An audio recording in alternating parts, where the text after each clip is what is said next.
Bismillahirrahmanirrahim. Assalamualaikum warahmatullahi wabarakatuh. Innal hamdalillah nahmaduhu wa nasta'inuhu wa nastahdihi wa nastaghfiruh wa na'udzu billahi min shururi anfusina wa min sayyiati a'malina. Man yahdihillahu fala mudilla lahu wa man yudlil fala hadiya lahu.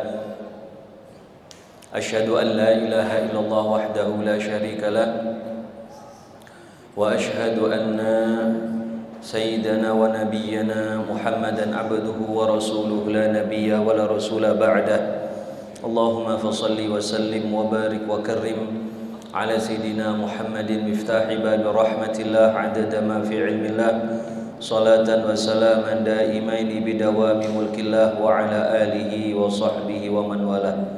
Subhanakallahumma la ilma lana illa ma 'allamtana innaka antal alimul hakim wa tub 'alaina innaka antat tawwabur rahim.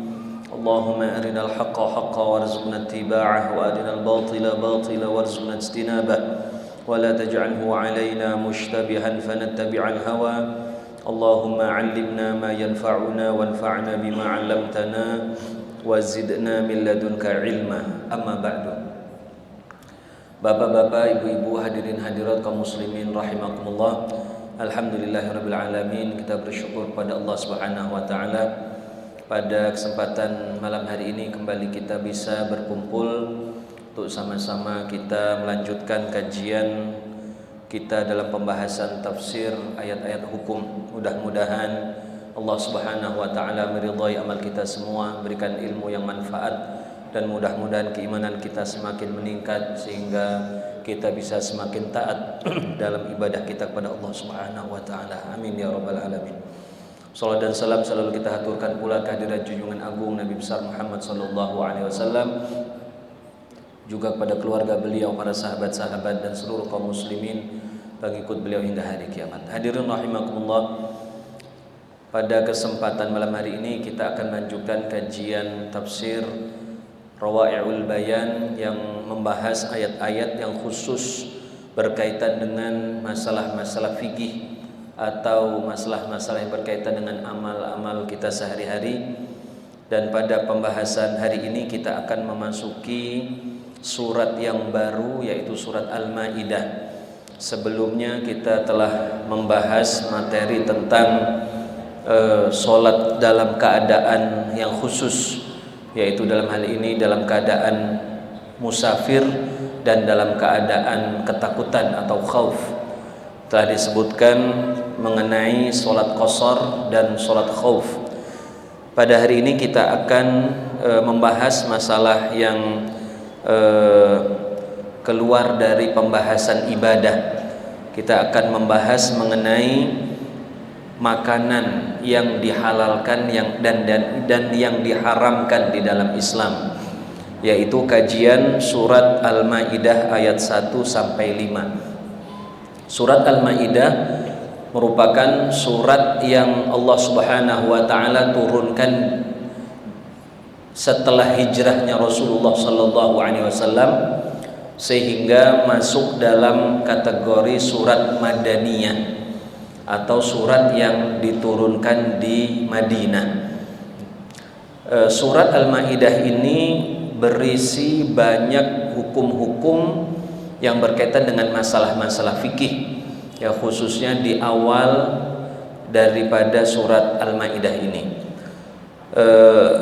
Pada hari ini kita akan membahas dari ayat 1 sampai 5 yang secara global berisi tentang pembahasan makanan, atau dalam hal ini secara lebih spesifik, yaitu hewan-hewan yang halal dan yang haram, ya, di dalam Islam. Nah, pembahasan ini sangat penting, ya, khususnya tentu di zaman ini sudah banyak sekali, ya, hewan-hewan yang mungkin ada di sekitar kita yang bisa dicapai oleh manusia, yang tentu semua itu kita perlu mengetahui hukum-hukum untuk mengkonsumsi daripada hewan-hewan tersebut.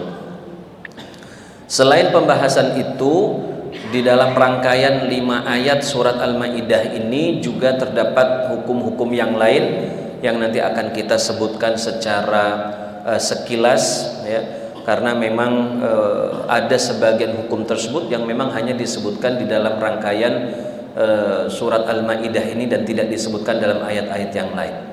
Baik, kita akan memulai ayat yang pertama dari surat Al-Maidah ini. Bismillahirrahmanirrahim. Ya ayyuhallazina amanu awfu bil 'uqud. Uhillat lakum bahimatul an'ami illa ma yutla 'alaikum ghaira muhillis shaidi wa antum hurum innallaha yahkumu ma yurid. Allah Subhanahu wa taala berfirman, ya ayyuhallazina amanu. Jadi Allah mengawali surat Al-Maidah ini dengan seruan kepada orang-orang yang beriman. Ini salah satu kekhasan di dalam surat Al-Maidah.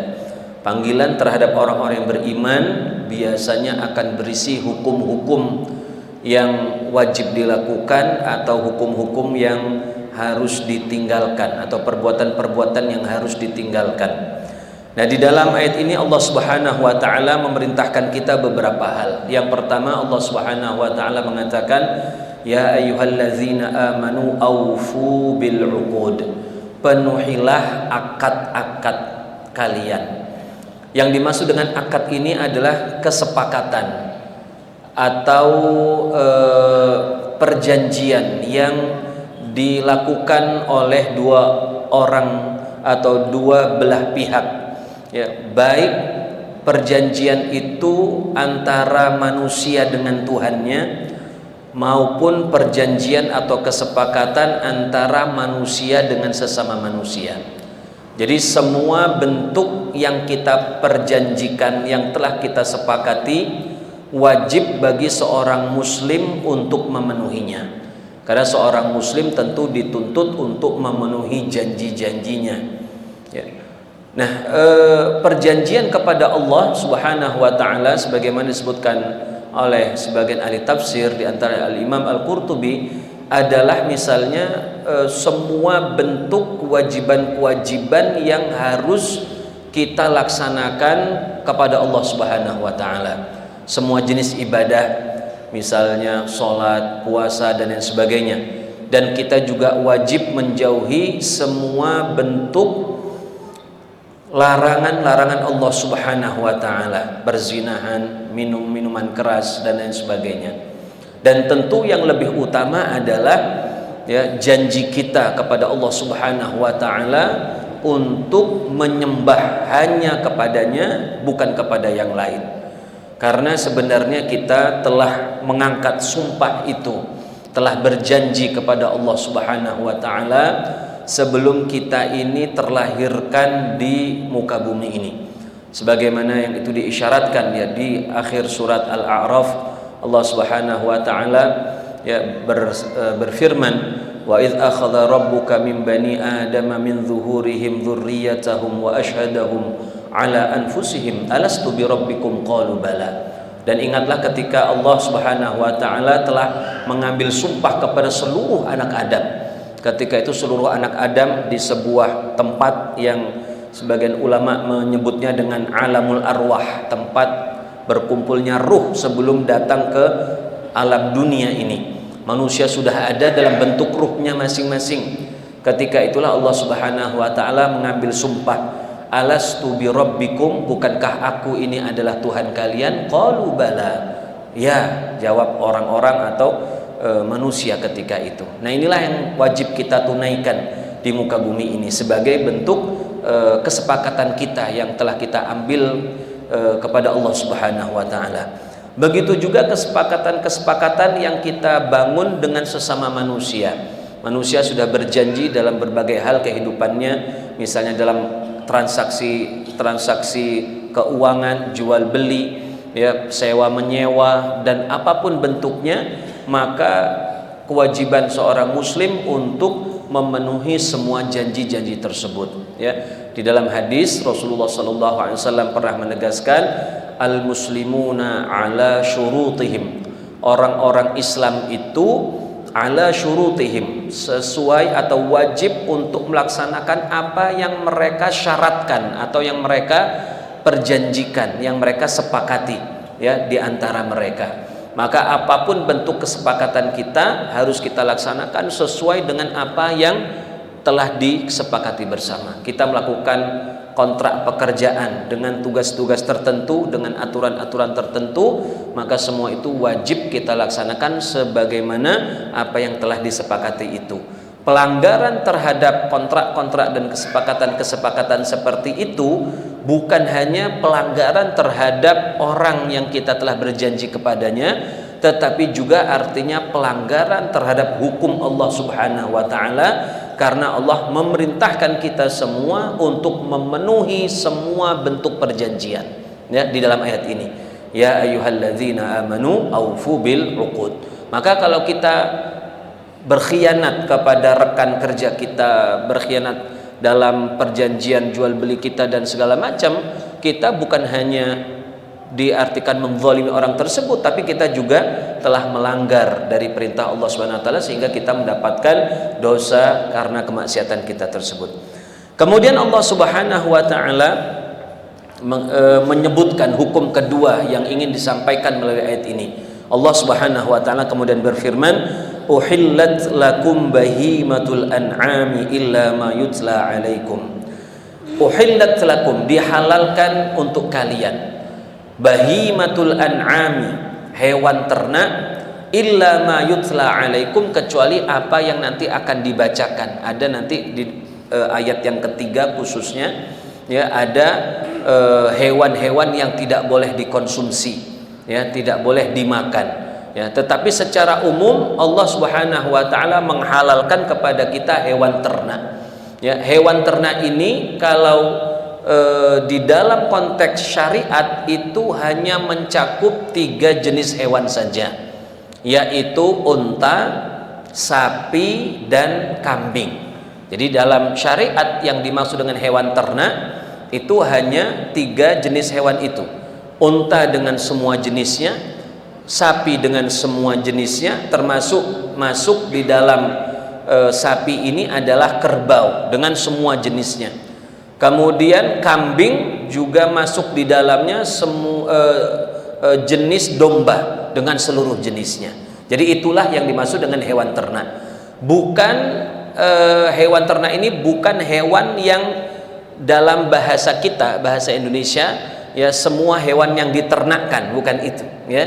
Kalau di dalam bahasa kita, ya, hewan ternak adalah hewan yang kita ternakkan, termasuk di dalamnya ayam misalnya, ya, atau apa namanya, ada yang pelihara ikan, itu kita sebutnya beternak ikan, ya, atau melihara ikan. Bahkan sekarang ada orang yang sudah lebih jauh lagi, ya, beternak jangkrik. Nah, sekarang kan juga seperti itu, beternak cacing. Nah, seperti itu. Nah, itu tentu nggak masuk dalam pembahasan ini. Jadi hewan ternak kalau disebut di dalam syariat itu, maka kita menggunakan pemahaman istilah syariat, yaitu hanya mencakup 3 hewan tadi, unta, kambing, dan sapi. Nah, itu saja. Adapun yang selain itu, maka kita akan mengikuti kaidah-kaidah dalam halal dan haramnya hewan ternak, yang insya Allah akan saya sebutkan saat ini secara lebih terperinci. Ini supaya lebih mencakup dan lebih dalam pembahasannya, saya ambil dari tulisan yang lain, ya, secara singkat kita akan mempelajari dari hewan-hewan yang kita kenal sekarang mana saja yang halal dan mana saja yang haram, dan ada kaidah-kaidah untuk mengetahui hal tersebut.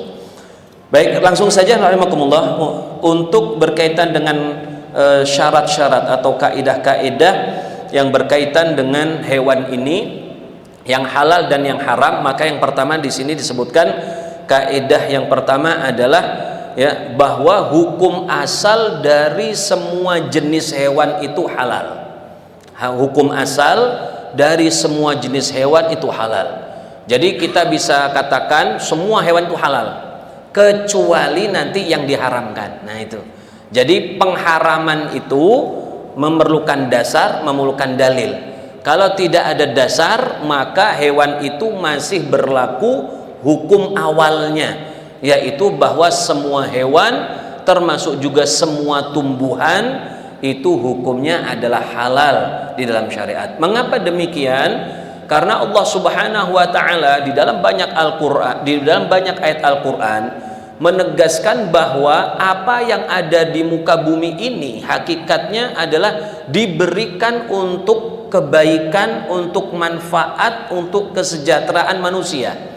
Jadi semua yang ada di muka bumi ini dari seluruh makhluk-makhluknya, baik makhluk yang hidup maupun makhluk yang mati, hakikatnya adalah untuk ditundukkan di bawah kuasa manusia dan untuk dimanfaatkan seluas-luasnya. Maka untuk jenis hewan dan tumbuhan yang memang itu memiliki potensi untuk dimakan, maka secara hukum asal kalau memang itu diberikan untuk manfaat manusia, maka dia harus dalam status boleh untuk dimakan, boleh dikonsumsi gitu. Maka para ulama mengatakan secara hukum dasar, secara hukum awal, semua hewan dan semua tumbuh-tumbuhan itu hukumnya adalah halal, kecuali nanti yang yang dikecualikan oleh syariat, maka dia dikeluarkan dari status halal menjadi hukum haram atau hukum makruh dan lain sebagainya. Berikutnya maka kita bisa melihat ya di antara contoh hewan-hewan yang halal ya, semua hewan inilah yang ada sekitar kita. Misalnya ya di sini disebutkan misalnya bebek, ya rusa, burung merak, semua jenis burung-burungan, kecuali nanti ada burung yang diharamkan ya. Kemudian jerapah ya, kemudian kanguru ya. Bahkan di sini kunfuz ini yang punya duri-duri apa? Landak. Iya, landak itu juga halal. Ya karena gitu. Jadi semua itu halal, ya. Baik. Berikutnya hewan-hewan yang dinyatakan halal secara nas, secara teks syariat, ada penyebutan secara khusus untuk hewan itu. Di antaranya yang pertama adalah kuda. Kuda ini halal dimakan, ya. Di sini dalam hadis Rasulullah SAW, wa rakhasa fi luhumil khail. Rasulullah SAW memberikan keringanan boleh makan daging kuda. Dalam hadis yang lain, naharna farasan ala ahdi Rasulullah SAW fa'akalna. Kami menyembelih seekor kuda di zaman Nabi dan kami memakannya. Jadi kuda ini halal dengan semua jenisnya, ya. Tetapi memang untuk kuda dalam mazhab Hanafi hukumnya haram. Ya, kalau dalam mazhab Hanafi itu hukumnya haram. Di antara alasannya ada dalil yang lain ya, dan juga mengatakan bahwa kuda ini hakikatnya untuk berjihad, jadi tidak pantas untuk dimakan. Jadi dalam mazhab Hanafi ini hukumnya haram. Tapi dalam umumnya ulama hukumnya halal. Ya. Kemudian hewan ternak tadi sudah saya sebutkan. Ya. Kemudian yang ketiga adalah kelinci. Ya, kelinci ini di zaman Nabi SAW sini ada hadis ya, anfajna arnaban wa nahnu bimarid dhahran fa akhadtu faji'tu bi ala Abi Talha. Intinya di sini adalah cerita Anas bin Malik. Suatu ketika di tengah jalan ya, beliau itu melihat kelinci dikejar, kemudian diambil, disembelih, diserahkan kepada Abi Talha, bapak angkatnya Anas ya. Kemudian dimasak, kemudian pahanya diberikan kepada Nabi SAW lalu dimakan oleh beliau. Nah, jadi Nabi SAW juga pernah makan kelinci, ya. Jadi kelinci itu halal. Begitu juga adalah belalang dan ikan dan segala macam ikan itu halal. Ya, nanti akan kita bahas lagi. Ya. Kemudian yang kelima yang juga disebutkan tentang kehalalannya itu yaitu keledai liar. Keledai liar ini zebra kurang lebih ya, diartikan zebra. Jadi zebra itu hukumnya halal. Kalau keledai jinak hukumnya haram. Nanti akan disebutkan keledai jinak itu yang biasa dipakai untuk mengangkat beban-beban. Itu hukumnya haram. Itu banyak di Timur Tengah, di banyak negara Asia juga dipakai untuk mengangkat beban, itu hukumnya haram. Ya, tapi kalau keledai liar hukumnya halal. Nah, berkaitan dengan liar dan jinak, maka yang menjadi ukuran itu adalah status asalnya. Maksud saya begini, kadang-kadang ada zebra itu kan disebut dengan keledai liar.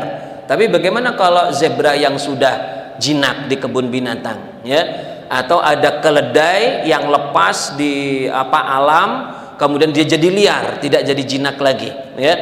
Maka yang menjadi hukum itu adalah status awalnya. Maka semua hewan yang awalnya liar kemudian berubah jadi jinak, maka tetap statusnya adalah hewan liar. Dan hewan yang jinak kalau dia berubah jadi liar, maka dia tetap dihukumi sebagai hewan yang jinak. Maka kalau ada keledai jinak jadi liar, tetap haram. Ya, zebra yang liar kemudian jadi jinak, maka hukumnya adalah halal. Ya. Kemudian yang keenam yang juga disebutkan dalam hadis adalah yang dibolehkan adalah ayam. Ya.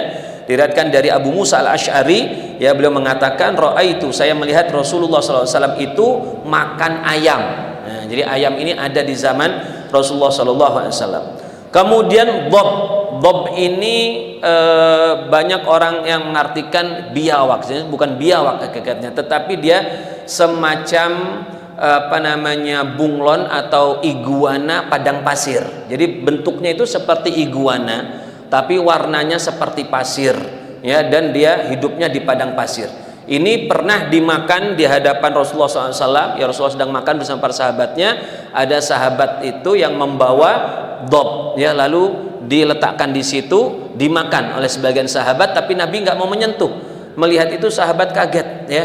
Ya Rasulullah, apakah ini haram? Oh tidak, hanya saja saya tidak memakan itu di kaum saya dulu. Jadi saya merasa nggak cocok lah, ya, lidahnya mungkin nggak pas gitu, nggak enak. Jadi akhirnya nggak dimakan. Tapi dob itu hukumnya adalah halal. Kemudian ad-dhab'. Nah, ini yang mungkin saya sendiri masih kaget, ya, karena kalau bukan hadis Nabi kita akan mungkin agak aneh nih. Dhab' itu hina. Ya, hina. Semacam anjing liar itu yang bergerombol, ya. Itu dihalalkan. Padahal kan biasanya dia itu lebih memang dia berburu, ya. Dia punya taring yang tajam untuk berburu, ya. Dan juga sering mengambil buruan hewan lain, gitu. Ya, sering mengambil buruan hewan lain. Ya, dan sukanya bergerombol, bentuknya seperti anjing, ya. Hina. Nah, hina ini hukumnya halal menurut umumnya ulama. Dalam hadis ini saya sebutkan hadisnya, ya. Ya. Diriwayatkan dari Abdurrahman bin Ammar, aku berkata kepada Jabir, "Ad-dubu' saydunhi, apakah hina itu merupakan hewan buruan?" Qala na'am, ya. Lalu aku berkata lagi, "Aquluha, aku boleh makan dia?" Lalu Jabir berkata, "Na'am, iya boleh." Lalu aku berkata lagi, ya, "Apakah Rasulullah SAW pernah mengatakan seperti itu?" Lalu Jabir berkata, "Iya." Begitu. Maka umumnya ulama mengatakan demikian. Al-Imam Asy-Syafi'i dalam kitab Al-Mengatakan, dan saya selalu masih menemukan orang-orang Mekah itu menjual daging dhab', daging hina di jalan-jalan Mekah. Nah, itu. Ya, jadi itu menjadi barang dijual di pasar lah, kira-kira seperti itu, ya. Nah, ini ada sebagian mengatakan bahwa hina mungkin yang di zaman Nabi atau di padang pasir ketika itu adalah hina yang kabarnya saya sendiri belum pernah tahu, ya, mungkin ada yang lebih paham, ya, yang hina tapi dia itu makan rumput, katanya begitu, wallahu alam, ya. Ya, tapi yang kita ketahui hina dalam bentuknya itu semua itu adalah yang memakan daging. Nah, ini kemudian ada hewan-hewan yang disebutkan secara tegas keharamannya, ya, dijelaskan. Kalau tadi yang halal, ya, tadi sudah kita sebutkan ada 7, itu halal semua yang sudah disebutkan. Sekarang yang disebutkan keharamannya apa saja? Yang pertama adalah baghl. Baghl ini bighal, yaitu peranakan kuda dengan keledai, ya. Ini istilah Indonesia saya agak lupa, ini ada jadi peranakan kuda dengan keledai, ya, biasanya dia lebih besar dari keledai tapi lebih kecil daripada kuda, ya. Bighal ini hukumnya adalah haram karena ada campuran keledainya itu, maka dia menjadi haram. Kemudian yang kedua adalah keledai jinak, ya. Keledai jinak ini diharamkan, ya, dalam hadis Jabir, ya, ketika itu dalam perjalanan para sahabat ada yang menyembelih unta, ada yang menyembelih keledai, tiba-tiba turun perintah Allah bahwa Allah dan Rasulnya telah mengharamkan keledai, ya, maka para sahabat yang ketika itu sudah masak daging keledai semuanya ditumpahkan karena ada perintah dari Nabi untuk memakan daging keledai, ya. Kemudian yang ketiga adalah babi. Ini jelas tegas, ya, beberapa ayat dalam Al-Qur'an, ya, menegaskan tentang keharaman babi, ya. Nah, inilah beberapa hewan-hewan yang disebutkan secara tegas, ya. Kemudian berikutnya adalah hewan-hewan yang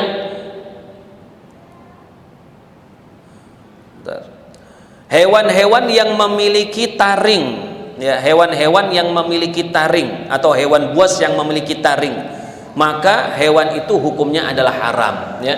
Taring yang dimaksud di sini adalah taring atau gigi yang lancip yang memang dipakai untuk hidup bagi hewan itu, ya. Jadi untuk bertahan atau untuk menyerang dan untuk mencari makanan. Maka yang seperti itulah yang yang dikatakan itu menjadi haram. Tapi kalau sekedar taring-taring kecil yang tidak dipakai untuk menyerang atau untuk mencari makan, ya, maka itu tidak termasuk dari taring-taring yang dilarang atau tidak termasuk dari hewan yang dilarang dimakan karena sebab taringnya. Jadi sekali lagi, taring yang dilarang itu adalah kalau taring yang memang dipakai untuk dipakai untuk menyerang hewan lain atau untuk mencari makanan tersebut, ya. Dalam hadis Rasulullah SAW dikatakan Rasulullah SAW melarang setiap hewan buas yang memiliki taring, ya, hewan buas yang taring hukumnya adalah haram, ya.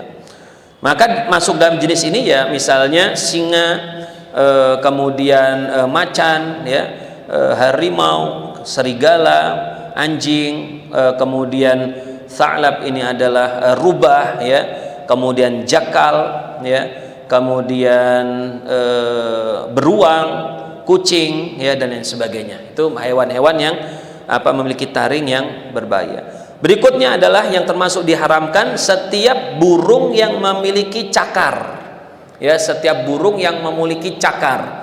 Dan kaidah cakar ini juga seperti dalam taring, yaitu cakar yang memang dipakai untuk menyerang atau untuk menangkap hewan yang lain, ya. Tapi kalau cakar-cakar yang kecil, maka itu tidak masuk dalam kategori keharaman. Masuk di dalam ini, ya, semua hewan-hewan yang memiliki cakar yang besar, ya, seperti elang, burung hantu, ya, dan lain sebagainya, ya. Kemudian berikutnya adalah termasuk dalam hewan yang diharamkan adalah semua hewan yang diperintahkan untuk dibunuh. Semua hewan yang diperintahkan untuk dibunuh. Jadi Nabi dalam beberapa hadis memerintahkan untuk membunuh beberapa jenis hewan. Maka kata para ulama, ketika seekor hewan itu diperintahkan untuk dibunuh, ya, artinya hewan itu memang diminta untuk dimatikan, ya, untuk dimatikan. Dan mematikan kalau dibunuh itu berarti bukan dengan disembelih, ya. Maka itu menunjukkan bahwa hewan itu tidak bermanfaat dan hukumnya adalah haram, ya. Memang itu pendapat umumnya para ulama seperti itu. Maka semua hewan yang diperintahkan dibunuh hukumnya adalah haram. Apa saja yang diperintahkan dibunuh, ya?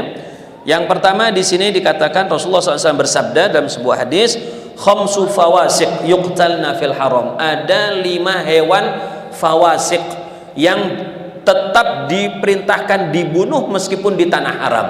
Ya, sebenarnya kan kaidah di tanah haram nanti akan kita bahas dalam ayat yang kedua. Di tanah haram itu kita tidak boleh mengganggu makhluk hidup, ya, kecuali kalau dia mengganggu kita. Nah, lalu kata Nabi, kalau kita di tanah haram ketemu lewat 5 hewan ini, dia mengganggu atau tidak, diperintahkan dibunuh. Ya, diperintahkan untuk dibunuh meskipun di tanah haram. Apa hewan tersebut? Yang pertama adalah al-fa'ratu, tikus. Nah, tikus ini wajib dibunuh, maka haram hukumnya. Wal aqrabu, kalajengking, ya. Wal hudayya atau al hid'ah, ya, elang. Wal ghurab, burung gagak. Wal kalbul akur, anjing yang mengganggu, ya, anjing mengganggu, yang menyerang, ya. Kalau anjing yang tidak menyerang, anjing-anjing biasa yang cuma hidup, ya, keluar malam, nggak mengganggu manusia, itu tidak diperintahkan dibunuh karena nggak mengganggu. ya. Tapi kalau anjing yang mengganggu, maka dia diperintahkan untuk dibunuh. Nah, ini 5 hewan ini karena diperintahkan dibunuh, maka tidak boleh dimakan. Kemudian berikutnya adalah ular, ya, ular. Ya, dalam hadis Rasulullah bersabda, "Uqtulul hayyat", bunuhlah ular, ya.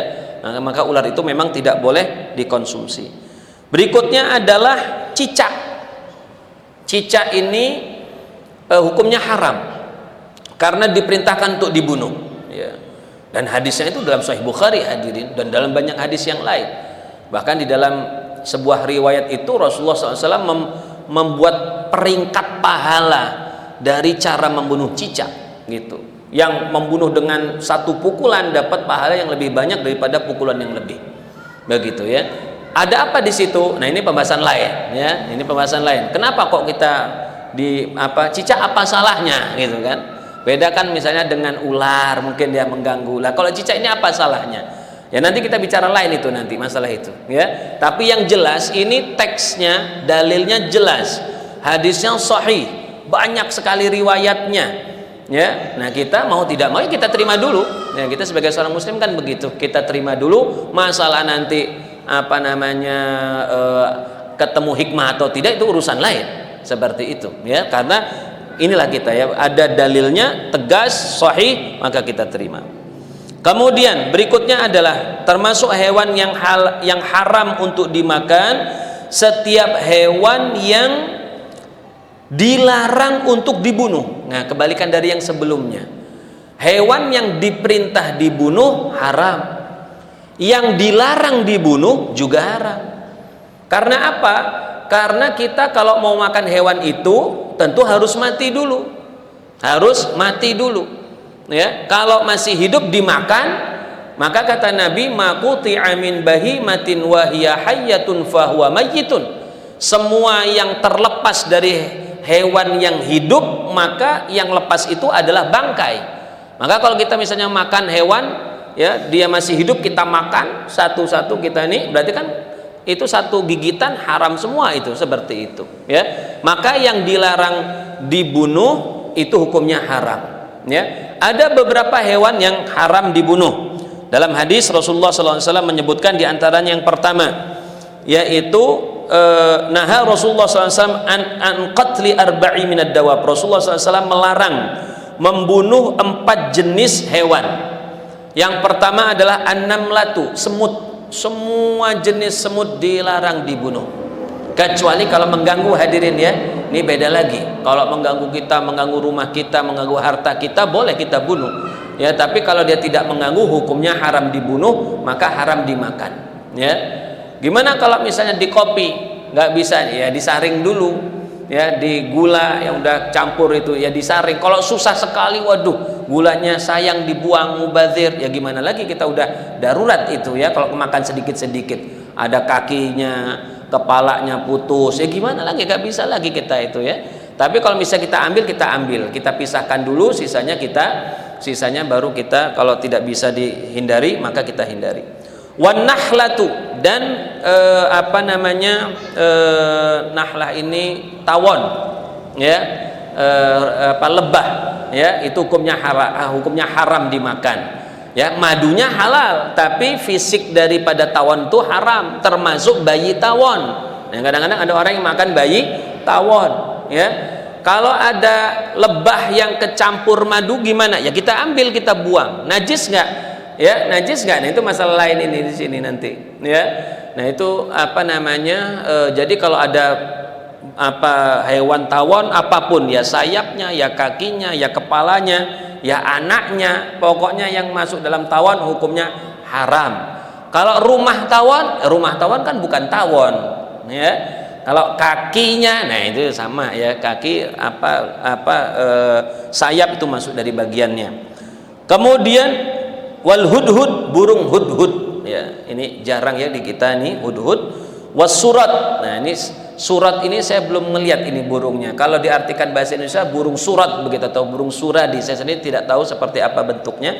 Kalau hudhud ada, ya, burung hudhud itu kecil kayak burung kutilang, besar lagi sedikit, paruhnya agak lancip, ya, warnanya itu merah, ada birunya, ya, hitam lebih banyak, dan ada apa namanya, jengger Pak, jengger di bawah enggak? Jambul, ada jambulnya, itu burung hudhud, ya. Kemudian yang dilarang untuk dibunuh juga adalah katak, kodok. Nah, itu dilarang dibunuh, ya, dilarang dibunuh. Dalam sebuah hadis bahkan Rasulullah SAW mengatakan jangan dibunuh karena suaranya itu adalah zikir kepada Allah SWT. Gitu. Kodok itu dilarang dibunuh, maka haram dimakan, ya, haram dimakan. Kemudian kaidah berikutnya adalah semua hewan yang hidup di laut, maksudnya adalah di air, hukumnya adalah halal. Semua hewan yang hidup di air maka hukumnya adalah halal, ya. Allah berfirman, uhilla lakum saydul bahri wa ta'amuhu.